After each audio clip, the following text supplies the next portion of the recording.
வாழ்க வளமுடன். தமிழே உயிர். இந்த ஒளி அலைவரிசைக்கு பதிவு செய்து பார்த்து கொண்டிருக்கும் உங்கள் அனைவருக்கும் வணக்கம். இன்றைக்கு நம்ம பார்க்க போகிற இந்த பதிவு என்னென்னா, வாழைக்காயில் எப்படி காரக்குழம்பு செய்கிறது அப்படின்னு பார்க்கலாம். பருப்பு போடாமல் வைக்கிற குழம்பு, காரக்குழம்பு. அதை நம்ம இப்போ எப்படி செய்கிறதுன்னு பார்க்கலாம் வாங்க. இந்த வாழைக்காயை நான் மேலே இருக்கிற அந்த காம்பு கட் பண்ணிட்டேன். கடைசியில் இருக்கிற அந்த காம்பையும் கட் பண்ணிட்டேன். இந்த மாதிரி முனையில் இருக்கிறதையும் கடைசியில் இருக்கிறத மட்டும் கட் பண்ணேன். இதோட தோலை நான் சீவலை. காரணம் என்னென்னா, இது ரொம்ப ஃப்ரெஷ்ஷாக இருக்குது. ஏன்னா நேற்று தான் நாங்கள் இதை மரத்துலேருந்து பறித்தோம். அதனால் ரொம்ப ஃப்ரெஷ்ஷாக இருக்கிறதுனால இந்த தோலெலாம் நான் நல்லா அலசி கழுவி எடுத்துட்டேன். இதை நான் கட் பண்ண விரும்பலை. இதோடவே நாம் சமைச்சி சாப்பிட்லாம். இதை இப்போ நம்ம துண்டு துண்டாக கட் பண்ணிக்கலாம். வாங்க, நம்ம வாழைக்காயை துண்டு துண்டாக கட் பண்ணிக்கலாம். கட் பண்ணி முடித்த உடனே இதை கருகாமல் இருக்கிறதுக்கு தண்ணியில் போட்டு வச்சிடலாம். இப்போ கருகாமல் இருக்கும். இதே மாதிரி எல்லா வாழைக்காயும் நம்ம கட் பண்ணி எடுத்துக்கலாம். வாங்க, நம்ம இந்த காரக்குழம்பு வைக்கிறதுக்கு தேவையான பொருட்கள் என்னென்னு பார்த்துடலாம். நம்ம வாழைக்காயை எடுத்து சுத்தம் பண்ணி அதை பொடிவை நறுக்கி வச்சுருக்கோங்க. அதுக்கப்புறம் அதுக்கு தேவையானது ஒரு பெரிய வெங்காயம், ஒரு பெரிய தக்காளி எடுத்திருக்கேன், சிறிதளவு கருவேப்பிலை. இந்த வாழைக்காய் கொஞ்சம் வாயுத்தன்மை, கேஸ் அதிகம் இருக்கிறதுனால அது நம்ம எப்போ சமைச்சாலும் அதோட பூண்டு சேர்த்து சமைக்கிறது ரொம்ப நல்லது. அதனால் நான் பூண்டை எடுத்து ஒரு 7-8 பல் பூண்டு எடுத்து தட்டி வச்சுருக்கேன். அதுக்கு தேவையான அளவுக்கு புளி, ஒரு எலுமிச்சம் பழம் சைஸ் அளவுக்கு புளி எடுத்து ஊற வச்சுருக்கேன்.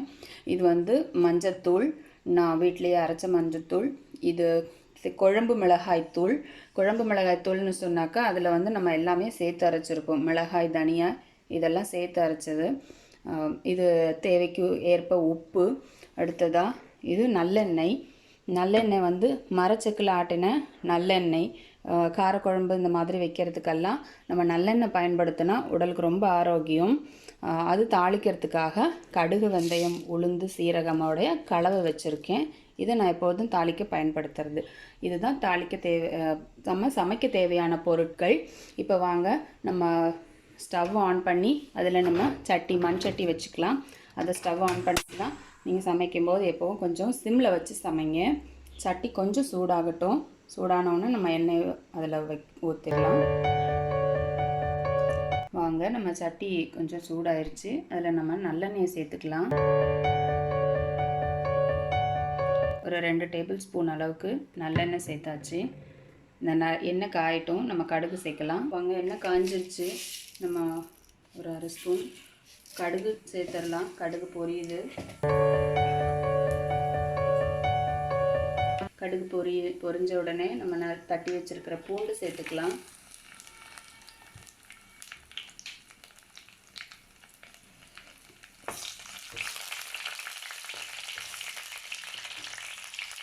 பூண்டோட அடுத்து வெங்காயம் அடுத்து சேர்த்துடலாம்.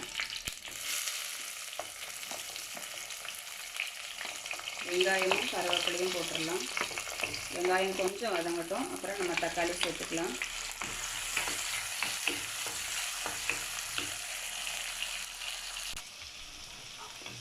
வெங்காயம் வதங்கிடுச்சு. நம்ம தக்காளி சேர்த்துடலாம்.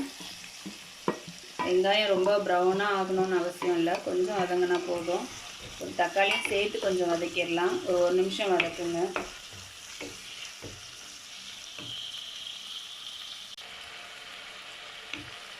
வெங்காயம் தக்காளி கொஞ்சம் நல்லா வதங்கிக்கிட்டே இருக்குது. இதோடு நம்ம கொஞ்சம் 1 ஸ்பூன் மஞ்சள் பொடி சேர்த்துடலாம்.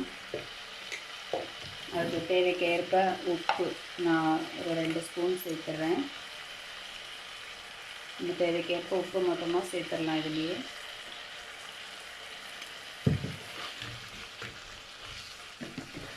நல்லா வதக்கி விட்டுருங்க.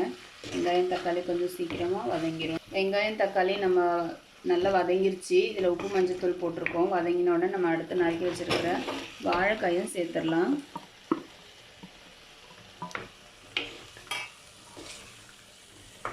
சேர்த்து நல்லா கிளறி விட்டுருங்க.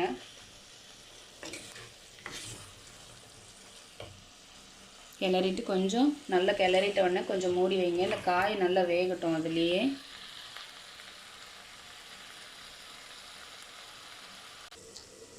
வாங்க நம்ம வாழைக்காய் எந்த அளவுக்கு வதங்கிருக்குன்னு பார்த்துடலாம். நல்லா வதங்கிருச்சு. இப்போது இதுக்கு தேவையான மிளகாய் தூளை ஆட் பண்ணிடலாம். நம்ம சேர்த்துடலாம். நான் ஒரு 2-3 ஸ்பூன் சேர்த்துக்கிறேன். காரம் கம்மியாக வேணுன்றவங்க 2 ஸ்பூன் சேர்த்துக்கோங்க. இந்த மிளகாய்த்தூள் சும்மா ஒரு பெரட்டிட்டு நம்ம அடுத்து புளி சேர்த்துக்கலாம்.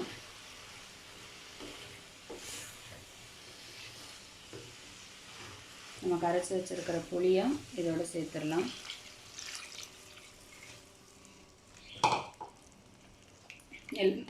எல்லாம் நல்லா கிண்டி விட்டுருங்க. தேவையான அளவுக்கு தண்ணி இதிலே சேர்த்துட்டு கொதிக்க வச்சிடலாம். அவ்வளோதான். இது ரொம்ப ஈஸியாக செஞ்சிடலாம், ரொம்ப நேரம் எடுக்காது. நல்லா இப்போ மிளகாத்தூள் வாசனை போகிற அளவுக்கு நம்ம இதை கொதிக்க வச்சிடலாம். இது ஒரு 5 நிமிஷம் கொதிச்சதுன்னா இந்த மிளகாத்தூள் வாசனை போய் குழம்பு நல்லா ரெடி ஆயிரும். நமக்கு பார்க்கலாம் அதுக்கப்புறம் எப்படி இருக்குது. வாங்க நம்ம காரக்குழம்பு இப்போ ரெடி ஆயிடுச்சான்னு பார்ப்போம். திறந்தாச்சு. நல்லா கொதிக்குது, நல்ல வாசனையாக இருக்குது, அருமையாக ரெடியாக இருக்குது குழம்பு. உங்களுக்கு சில நேரத்தில் இந்த குழம்பு வந்து நீங்கள் வைக்கும்பொழுது தண்ணியாக இருக்குது அப்படின்னு நீங்கள் நினச்சிங்கன்னா ஒரு டிப்ஸ் என்னென்னா, ஒரு ஸ்பூன் அளவுக்கு பச்சரிசி மாவு அதை நல்லா கரைச்சி கொஞ்சம் அந்த கொதிக்கும் போதே ஊற்றி விட்டுட்டிங்கன்னாக்கா அதுவும் சேர்ந்து கொதிச்சிரும். அப்போ அந்த ரொம்ப தண்ணியாக இருக்கிறது சரியாயிரும். உங்களுக்கு தண்ணியாக இருந்தால் அந்த மாதிரி செய்யலாம். இல்லைன்னா நீங்கள் அப்படியே கொதிக்க விட்டிங்கன்னா இந்த அளவுக்கு நல்லா திக்காயிரும். இப்போ அருமையான நம்ம காரக்குழம்பு ரெடி ஆயிடுச்சு. நீங்களும் இதை சமைச்சு பார்த்து ஆரோக்கியமாக சாப்பிடுங்க. இப்போ நம்ம ஆஃப் பண்ணிடலாம்.